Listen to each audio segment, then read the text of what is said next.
Last time যখন এসেছিলাম তখন আমাদেরকে আগস্ট মাস টাইম দেওয়া হয়েছিল যে আগস্ট মাসের মধ্যে আমাদের মেরিট লিস্ট আউট করা হবে, কারণ তখন কিছু প্রবলেমস টিআরপিটি জানিয়েছিল যে এনআইওসের এবং আরও কিছু কেসের নাকি কিছু প্রবলেমস আছে। কিন্তু আমরা তো এখন জানতে পারলাম যে এই কেসগুলোর মোটামুটি সমাধান হয়েছে এবং আমাদের এক্সপেক্টেড আগস্ট মাসে মেরিট লিস্ট দেওয়ার কথা ছিল। কিন্তু এখন রিসেন্ট যখন আবার একটা ওভারল্যাপিংয়ের কেস আমরা জানতে পারলাম, তো সেটার কারণে নাকি এখন আবার আরও পিছিয়ে যাবে। তো এইভাবে করে তো আমাদের প্রায় আজকে 1 বছর 2 বছর মানে নোটিফিকেশান থেকে শুরু করে আজ অবধি প্রায় 2 বছর কমপ্লিট হয়ে গেল এবং লাস্ট 1 ইয়ার ধরেই আমরা এরকমভাবে আন্দোলন করছি, কিন্তু কোনো তো আমাদের রিক্রুটমেন্টের কোনো কিছুই এগিয়ে যাচ্ছে না, আমাদের প্রসেস থেমে আছে।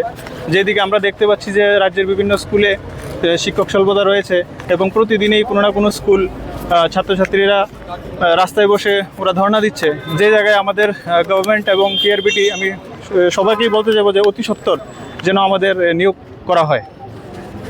আমরা 2024-এ যারা টেট পাস করি তারা মূলত এখানে এসেছি আমাদের ন্যায্য দাবির জন্য। আমাদের 2024-এ টেট পাস করেছে, কিন্তু আজ পর্যন্ত এখনও কোনো মেরিট লিস্ট আউট হয়নি। স্যার বলছে এই মাসে দেবে না, এই মাসে দেবে না, এই মাসে দেবে। এখন আমাদেরকে নতুন করে কেসে ভাসানো হচ্ছে যে নতুন করে হাইকোর্ট রায় দিয়েছে কিনা জানি এনওএস, তারা কেস করেছে, তার সঙ্গে একসঙ্গে আমাদেরকে রিক্রুটমেন্ট করবে। এইভাবে করতে করতে করতে আমাদের অলরেডি রিক্রুটমেন্ট পিছিয়ে যাচ্ছে। কিন্তু দেখা গেছে কি বর্তমানে বিভিন্ন স্কুলগুলোতে শিক্ষক স্বল্পতা রয়েছে, প্লাস প্রত্যেক দিন কোনো না কোনো স্কুলে ছাত্রছাত্রী আন্দোলন করছে শিক্ষকের জন্য, কিন্তু নিয়োগপত্র নেই। প্লাস আমরা কিন্তু এখন ওভারেজ হয়ে যাচ্ছি, ওভারেজের পথে, কিন্তু আমাদের কোনো নিয়োগপত্র নেই। তো আমরা চাই যে যত দ্রুত তাড়াতাড়ি সম্ভব আমাদের মেরিট লিস্ট আউট করুক এবং আমাদেরকে রিক্রুটমেন্ট করুক। কতজন রয়েছেন আপনারা 2024-এ? প্রায় আমরা 1800 মতন ছাত্রছাত্রী আছি যারা এখন ওভারলিভিংয়ে কিছু স্টুডেন্ট 8জন যা স্টুডেন্ট আছে ওভারলিভিং, তাদের জন্য আমাদের রিক্রুটমেন্ট এখন পিছিয়ে আছে। আমাদের দাবি একটাই দেবে, আমাদের মেরিট লিস্ট আউট করুক এবং আমাদেরকে রিক্রুটমেন্ট করুক। অনেকবার এসেছি আমরা, কিন্তু স্যার প্রত্যেকবারে বলছে হবে, হচ্ছে, এইভাবে করতে করতে আজকে 2 বছর পিছিয়ে গেল। আজ কি প্রত্যাশা নিয়ে আপনি এখানে? আমরা প্রত্যেকবারে প্রত্যাশা রাখি স্যারের কাছে যে আমরা মেরিট লিস্টে পাবো এবং আমরা রিক্রুটমেন্ট হবো। কতবার এসেছেন? অনেকবার এসেছি আমরা এই ধরে আমরা অনেকবার স্যারের কাছে ডিপুটেশন দিয়েছি, আমরা লিখিত দিয়েছি, মৌখিকভাবে বলেছি, সব দিক দিয়ে আমাদের প্রসেস হয়ে গেছে, কিন্তু স্যার বলছে দেবো দিচ্ছি করে চলছে। শিক্ষামন্ত্রীর সাথে দেখা করার কোনো পরিকল্পনা? শিক্ষামন্ত্রীর কাছে তো দেখা করার কোনো পরিকল্পনা আমাদের হচ্ছে না, কীভাবে হবে? আমাদেরকে তো সব রাস্তায় আটকে দিচ্ছে। স্যার বলছে দেবে, তোমাদের তো আন্দোলন করার দরকার নেই, কিন্তু আমরা তো অলরেডি 2 বছর পিছিয়ে গেছে, কীভাবে আমরা পাবো? এটাও তো আমরা ভরসা নেই এখন আজকে এসেছি, দেখি স্যার কি বলে।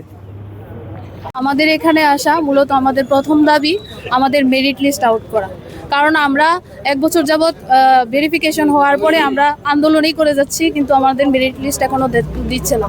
আপনারা দেখতে পাচ্ছেন বিভিন্ন স্কুলে ছাত্রছাত্রীরা আন্দোলন করছে, ওরা রাস্তায় বসে আন্দোলন করছে, কোনো স্কুলে একজন টিচার দিয়ে স্কুল চলছে। তো এগুলো তো স্টুডেন্টদের ভবিষ্যৎ তো আর কেসের জন্য অপেক্ষা করবে না, আমাদের ভবিষ্যৎ আর কেসের জন্য অপেক্ষা করবে না। আমাদেরও তো বয়স হচ্ছে, আমাদের বয়স তো আর কেসের জন্য আটকে থাকবে না। তো আমরা টিআরপিটি স্যার আর সিএম এর কাছে আমরা এই দাবি করছি যেন আমাদের অতি দ্রুত নিয়োগ করা হয়, এই দাবি আমাদের। এই নিয়ে কতবার আপনারা এখানে? অনেকবার এসেছি, আপনারা তো দেখতেই পাচ্ছেন, আপনারা যারাই তো আমরা আন্দোলনের তাদের কাছে যাচ্ছে, যে দেখতে পাচ্ছে যে আমরা কত কষ্টে আছি, যে এত বছর হয়ে গেল যে আমরা 24-এ নোটিফিকেশন, 25-এ এক্সাম দিয়েছি, 26-এ আমাদের সব হয়েছে, ভেরিফিকেশন করেছি, তারপর আমাদের মেরিট লিস্ট, তারপর এনআইওএস এর কেসের সম্পর্কে আপনারা জানতেই পারেন, মে মাসে আমাদের মেরিট লিস্ট দেওয়ার কথা ছিল, কিন্তু দেয়নি, কারণ এনআইওএস এর কেস হয়ে গেছিল। ওখান থেকে কোর্ট থেকে বলা হয়েছিল যে প্রসেসটা স্টপ রেখে তাদেরকে ইনক্লুড করে তারপর মেরিট লিস্ট দেওয়ার কথা। তারপর আমাদের টিআরপিটি থেকে চেয়ারম্যান স্যার বলেছিলেন আগস্ট মাসে দেওয়া হবে। এখন কি হয়েছে যে এখন আরেকটা ওভারলিপিং কেস হয়েছে, যেটা 8জন বড় না 1800 জন বড়। আমরা 1800 জন ক্যান্ডিডেট আছে, 8 জনের জন্য আমাদের সবাইকে আটকে রাখা হয়েছে। এটা কি ঠিক? আপনি বলুন, কোর্ট থেকে যদি স্টে অর্ডার দেয় তাহলে একটা রিক্রুটমেন্ট প্রসেস আটকে থাকে।